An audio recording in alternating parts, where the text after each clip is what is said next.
মায়ের যখন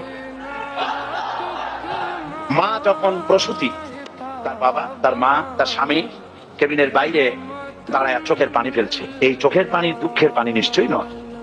কষ্ট হচ্ছে, বৌমার কষ্ট হচ্ছে, পুত্রবধূর কষ্ট হচ্ছে, আমার মেয়ের কষ্ট হচ্ছে, আমার স্ত্রীর কষ্ট হচ্ছে, এই ধরনের একটি কষ্টের অনুভূতি কাজ করে। কিন্তু ভেতরে ভেতরে কষ্টের চাইতে আনন্দের স্ফুরণ জেগে ওঠে। এই কষ্টের মধ্য দিয়ে বৌমা অথবা আমার স্ত্রী অথবা আমার মেয়ে দ্বিতীয়ার চাঁদের মতো, এক ফালি আকাশের চাঁদের মতো সুন্দর হাসি মুখ নিয়ে একটি বাচ্চা উপহার দেবে। সুতরাং আজ বসনিয়ায়, কাশ্মীরে, ফিলিস্তিনে, সুদানে, পৃথিবীর চতুর্দিকে মুসলমানের উপর যে নির্যাতন শুরু হয়েছে, বিশেষ করে বাংলাদেশের মুসলমানদের উপরে, আলেমদের উপরে, ইসলামী দলগুলির উপর যে নির্যাতন নিষ্পেষণ শুরু হয়েছে, এটা শুরু হয়েছে পৃথিবীর প্রসব যন্ত্রণা। এই প্রসব যন্ত্রণার ভেতর দিয়ে যে সন্তান প্রসব লাভ করবে আগামীকাল, সেই সন্তানের নাম ইসলাম। ইসলাম, ইসলাম।